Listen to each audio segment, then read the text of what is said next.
Occasion ఏదైనా location ఎక్కడైనా తెలుగువారి వేడుక అంటే ఆలివ్ మిఠాయి ఉండాల్సిందే. Welcome to Suman TV.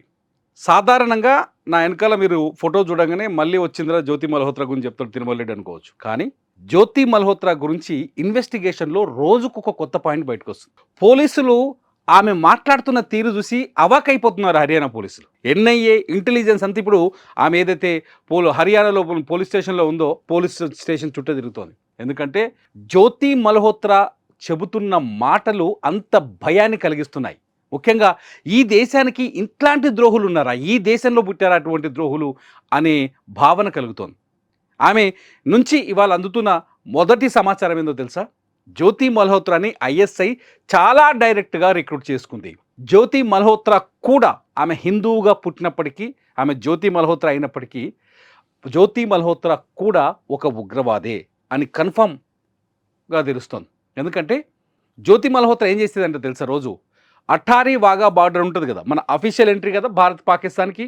Wagah border దగ్గర ఉండి ఎవరైనా డిప్లొమాట్స్ ఏదైనా ప్రోటోకాల్ కావచ్చు, సాధారణంగా ఏజెంట్స్, రా ఏజెంట్స్ కానీ వాళ్ళు కానీ దేశ సరిహద్దులను దాటి ఏం చేస్తారంటే పాకిస్తాన్లోకి వెళ్ళి నిఘా వ్యవస్థని బలోపేతం చేయడం అక్కడ జరుగుతున్న ఇదంతా మన సినిమాలో చూస్తున్నాక నిజంగా జరుగుతుంటుంది. అయితే ఇటువంటి ఏజెంట్స్ పాకిస్తాన్లోకి ఎవరెవరు ఎంటర్ అవుతున్నారో ఆ డీటెయిల్స్ పంపించమని ఐఎస్ఐ జ్యోతి మల్హోత్రాకి అతిపెద్ద అసైన్మెంట్ ఇచ్చింది. అందుకనే ఆమె అంత ధనవంతురాలుగా మారిపోయింది. అందుకనే ఇన్ని దేశాలు తిరగగలిగింది, అన్ని పైసలు ఖర్చు పెట్టుకోగలిగింది. అంత లగ్జరీ లైఫ్ ఏడుకు పోయినా 5 స్టార్ 7 స్టార్ హోటల్లో ఉంది ఆమె. ఒక్కసారి ఆమె ఎక్స్పెన్సెస్ హిస్టరీ తీస్తే పోలీసులు షాక్ అయిపోయారనమాట. ఆ అకౌంట్లో పైసలేంది, ఆమె ఖర్చు పెట్టిన పైసలేంది, ఆమెకి ఎక్కడికి వెళ్ళి వస్తున్నాయి పైసలు అని చెప్పేసి. సో ఐఎస్ఐ ఈ డబ్బులు ఇస్తూ వచ్చింది ఆమెకి. ఐఎస్ఐ ఏం చేసింది? ఎవరైతే అఠారీ వాఘా బార్డర్ ఉందో ఆ బార్డర్ నుంచి బార్డర్కి ముందు వరకు మన ఏజెంట్స్ అయినా కొంత ప్రోటోకాల్తో వస్తారు కదా, ఎవరెవరు ప్రోటోకాల్తో వస్తున్నారో వాళ్ళ డీటెయిల్స్ నాకు ఇవ్వండి అని అప్పచెప్పింది.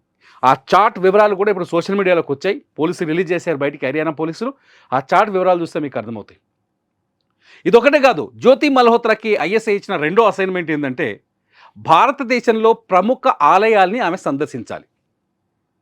ఆలయాల్ని సందర్శించి ఆ ఆలయాల్లోకి సంబంధించిన 360 డిగ్రీస్ వీడియోస్ రికార్డ్ చేయాలి. వాటి సమాచారాన్ని తెలుసుకోవాలి, అక్కడ సెక్యూరిటీ వ్యవస్థల గురించి తెలుసుకోవాలి.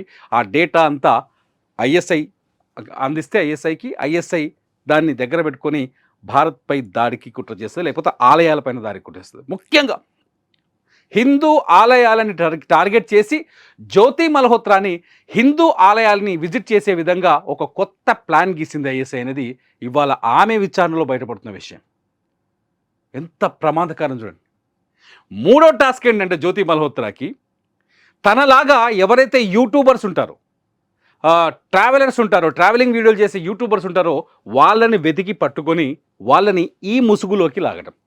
అంటే ఐఎస్ఐకి పరిచయం చేసి వాళ్ళకి డబ్బులు ఇప్పించి వాళ్ళ ద్వారా డబ్బులు ఇచ్చి రిక్రూట్ చేయటం. అంటే ఇంకొక గూఢాచారిని రిక్రూట్ చేయటం జ్యోతి మల్హోత్రాకి ఇచ్చిన మూడో అసైన్మెంట్. అంటే ఫస్ట్ అటారీ బార్డర్ నుంచి ఎవడెవడు వస్తున్నాడో ఏజెంట్స్ గుర్తించడం. రెండోది వచ్చేసి టెంపుల్స్, ఇండియాలో ఉన్న హిందూ టెంపుల్స్ని, ప్రముఖమైన హిందూ టెంపుల్స్ని ఐడెంటిఫై చేయడం. మూడోది వచ్చేసి యూట్యూబర్స్ కానీ లేకపోతే ఇన్ఫ్లుయెన్సర్స్ కానీ వీళ్ళని రిక్రూట్ చేయటం ఐఎస్ఐకి. పాకిస్తాన్ నేరుగా యుద్ధం చేయదు, అదే జరుగుతుందిలా. పాకిస్తాన్ దొంగ యుద్ధమే చేస్తుంది, అదే చేస్తుంది. ఏం చేసింది? నిజంగా ఇప్పటికూ ఎన్ఐఏ కానీ లేకపోతే మన ఇంటెలిజెన్స్ కానీ చాలా స్పష్టంగా చెప్తుంది. ఎప్పుడైతే జ్యోతి మల్హోత్రా పహల్గాం వెళ్ళి ఆ వీడియోలు రికార్డ్ చేసిన తర్వాత పాకిస్తాన్ కూడా వెళ్ళింది. పహల్గాం వీడియోస్ రికార్డ్ చేసిన తర్వాత పాకిస్తాన్కి వెళ్ళింది. అక్కడ ఐఎస్ఐ వాళ్ళతో మాట్లాడింది అధికారికంగా. అంతేకాదు ఐఎస్ఐ ఏజెంట్స్తో ఆమె టచ్లో ఉన్న వాట్సాప్ చాట్ డీటెయిల్స్ కూడా బయటకు వచ్చేసాయి. అంటే జ్యోతి మల్హోత్రా ఎంత ప్రమాదకరంగా మారిందో చూడండి. నేను అనుకున్న ఒక స్టోరీలో నేను చెప్పాను, జ్యోతి మల్హోత్రా ఎవరైతే ఈమె టెర్రరిస్టులకు సపోర్ట్ చేసింది, గూఢచర్యం చేసిందో వెళ్ళిపోయిందో, ఇక దేశంలో ఉన్న మిగతా ఇన్ఫ్లుయెన్సర్లు అందరినీ ఇవాళ విచారించాల్సిన పరిస్థితి ఏర్పడుతుంది.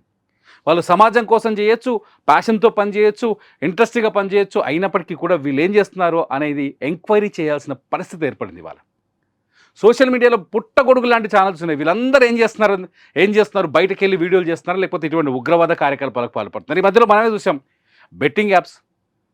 ఈ దేశాన్ని, సమాజాన్ని నాశనం చేసే బెట్టింగ్ యాప్స్లో మన సెలబ్రిటీలు కూడా ఉండి తగలంటారు. అలా వాళ్ళు కూడా ప్రమోట్ చేస్తూ వచ్చారు. వీళ్ళంతా సమాజ ద్రోహులు. జ్యోతి మల్హోత్రా లాంటి వాళ్ళ చేతిలో. అచ్చా, మీకు చెప్పారా మర్చిపోయిన, జ్యోతి మల్హోత్రా ఈ నేపథ్యంలోనే పూరి, ఒడిశాలోని పూరికి టూర్ వేసింది. అక్కడ ప్రియాంక సేనాపతి అని చెప్పేసి ఒక యూట్యూబర్ని కలుసుకుంది. ఆమెకి 14,500 మంది సబ్స్క్రైబర్స్ ఉన్నారు. ఈమె పాకిస్తాన్ కూడా తీసుకుపోయింది. ప్రియాంక సేనాపతి ఇంకా ఉచ్చులో ఇరుక్కోలేదని తెలుస్తోంది. అక్కడ ఇన్వెస్టిగేషన్ నడుస్తుంది, ఇంకా అప్డేట్ రావాలి. ప్రియాంక సేనాపతి ఫాదర్ చాలా స్పష్టంగా చెప్తున్నారు, మా అమ్మాయికి ఏమైనా సంబంధాలు ఉంటే మేము విచారణ సహకరిస్తామని చెప్పేసి.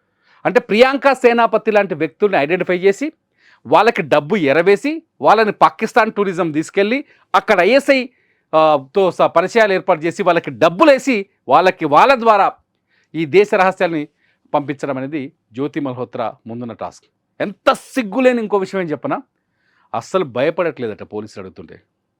నాకు వాక్ స్వాతంత్రం ఉంది, నన్ను ఎట్లా ప్రశ్నిస్తారు మీరు అంటుందండి పోలీసుల్ని. ముదిరిపోయిన మాటలే కదా ఇవి. ఈ దేశంలో 26 మంది అమాయకులు అన్యాయంగా చనిపోతే, ఉగ్రవాదులు వచ్చి పహల్గామ్లో అన్యాయంగా చంపేస్తే జ్యోతి మల్హోత్రా కూడా వీడియో రిలీజ్ చేసింది వాటి మీద. మనం కాశ్మీర్కు వెళ్ళాలా వద్దా అని ఆలోచించుకోవాలి అని. అంటే ఈ దేశాన్ని నాశనం చేయాలనే ఆలోచన జ్యోతి మల్హోత్రా బ్రెయిన్లో చాలా స్పష్టంగా ఉంది. ఇటువంటి జ్యోతి మల్హోత్రాలు ఇంకా చాలామంది ఉన్నారు. ఇప్పటికో 11 మంది దొరికారు.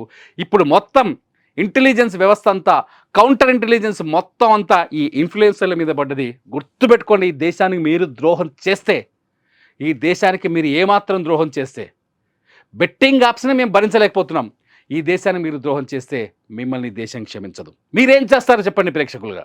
ఇటువంటి దేశద్రోహుల్ని మీరేం చేస్తారో ఈ వీడియో కింద కామెంట్ చేయండి. చూస్తూనే ఉండండి సుమన్ టీవీ.